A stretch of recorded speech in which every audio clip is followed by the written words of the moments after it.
EdZOOcation specialist at Richardson Zoo, and today we're going to spend some time finding out more about biomes. Now, biomes is a term we probably all heard before, but most of us can't truly define.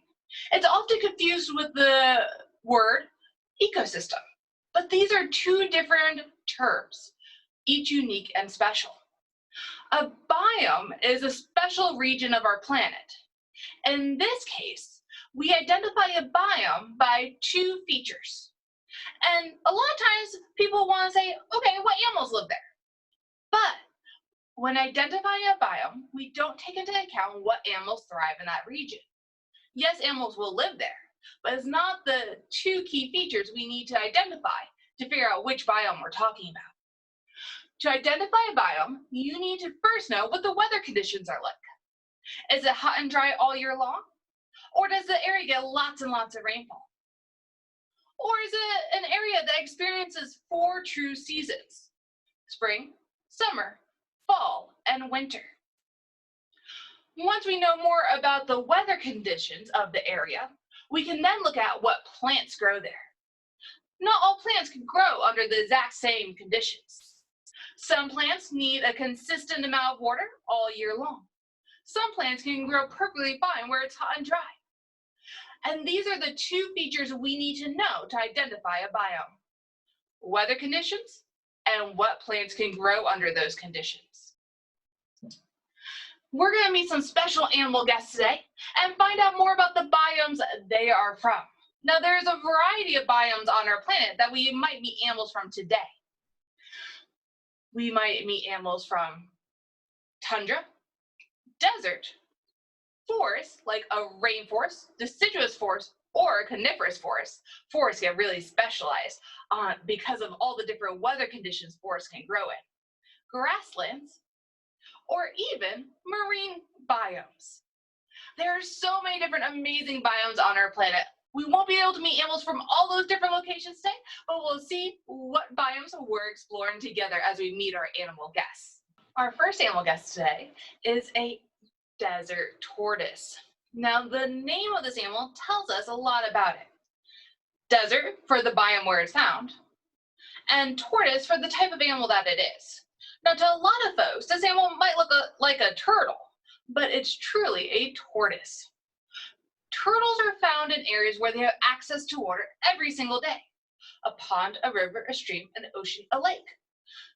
Tortoises can live in much drier areas like a desert. Now, the desert biome is identified by its hot, dry weather. And when you think of a desert, what's the first plant that comes to mind?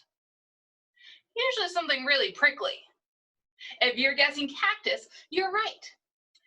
The plants that grow under the hot, dry conditions of a desert need to be able to thrive with very little water for the year. And cactuses are a great example of this. When you think about a cactus, do they have small, thin leaves or big, fat leaves? Exactly right, big, fat leaves. The thicker those leaves are, the better to hold on to water. As soon as rain falls in the desert, the roots of the cactus suck all that water up into their big, fat leaves, turning the cactus into effectively a very large water bottle, holding on to water for periods of the year when it's very dry. And the plants of the desert are an important part of the tortoise's survival in those hot, dry areas. Now, tortoises usually aren't floating in the middle of the air like Sahara is right now. They're on the floor of the desert, walking along on the dry sand. As they're exploring along the sandy floor, they'll come across desert plants, maybe some dry grasses, and maybe a nice, thick cactus. They'll use their long neck to stretch out and reach around those prickly spines and take a big chomp of the green flesh of the cactus. Now, when they bite onto the cactus, not only are they getting a bite of food, but they're getting water to drink too.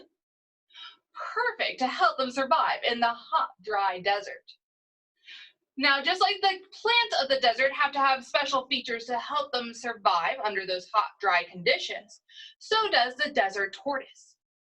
The coolest adaptation about a desert tortoise deals with how much water they need to consume to survive. As a human, we need to drink water every single day to stay healthy. For the average human, it's recommended that we drink 8 cups of water a day. I've drank some water today, have you? But think about this. A desert tortoise can survive on less than a quarter cup of water for the entire year. Could you imagine doing that? They have another feature to help them to hold on to as much water as possible. Once they've consumed some water, had some water to drink, maybe from a puddle or maybe from the food that they eat, their body digests that down, and eventually it has to come out the tail end. And their special adaptation deals with how they go to the bathroom. Humans produce a liquid urine when we need to go to the bathroom. And this liquid urine contains a lot of water and some waste products that our body just doesn't need from what we eat. If the desert tortoise was to produce a liquid urine in its environment, it'd be letting go of a bunch of water that could help it to survive. So in the hottest, driest parts of the desert season, the desert tortoise doesn't produce a liquid substance. They produce a dry powder called a urate. It's a little bit different than urine. Could you imagine peeing a dry powder? That sounds real uncomfortable to me, but such an important adaptation for survival, something that their body does to help them under the conditions of the desert biome, underneath those hot, dry weather conditions. Now, the desert is a wonderful, unique place, but these guys do have some challenges to surviving there. Humans really aren't built to thrive in a desert. We need access to water every single day, but humans are really good at changing the world around us, and people do live in desert locations today. They've figured out how to bring water into those hot, dry areas so that they can live there and survive there. As humans have built up towns in the deserts, they build lots of things: homes, schools, malls, hospitals, and roadways to connect all those locations. Desert tortoises weren't built to survive around those roadways. They do have this amazing shell that keeps them safe from potential predators, like a coyote who might want the soft feet of the tortoise. They can pull their feet inside. Great job showing that off, Sahara. But their shells are meant to protect them from a car zipping down the highway at 80 miles an hour. This is the biggest challenge for desert tortoises in their biome of the desert, is how humans have come to live in the desert and the challenges they might face moving around roadways to get to resources that they need to survive: food, water, shelter, and space. They're at risk of getting hit by a car. Now, we don't have tortoises that live in our region. Where I'm from, in Garden City, Kansas, we have a lot of turtles, ornate box turtles, who deal with the exact same challenges of crossing roadways, just like the desert tortoise does. If I see a turtle crossing the road, I can always stop, make sure it's safe for me to cross the road first, and help the turtle or the tortoise cross in the direction that they're going. There's lots of ways we can help out animals all across the planet, no matter what biome they're living in, from the desert of the desert tortoise to the grasslands of Kansas. The animal we're going to meet today is coming to us from a rainforest. Now, a rainforest gets lots of what type of precipitation? Rainfall, exactly right. And forest, because there's lots of trees that grow with all that rain. Now, these trees grow really tall. They're massive. They grow so tall that they actually create layers within this biome. You have the forest floor, understory, canopy, and emergent layers. So many different spots for animals to find homes. We're going to meet the animal from the forest floor today. We're going to meet the Madagascar hissing cockroach.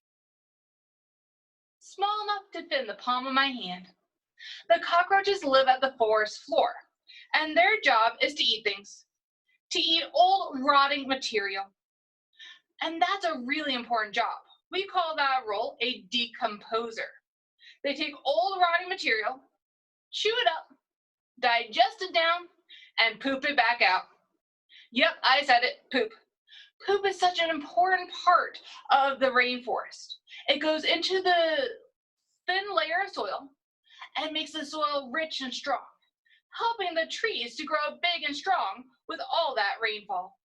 Another feature of the Madagascar hissing cockroach that helps them to survive in the rainforest is the hissing sound that they make.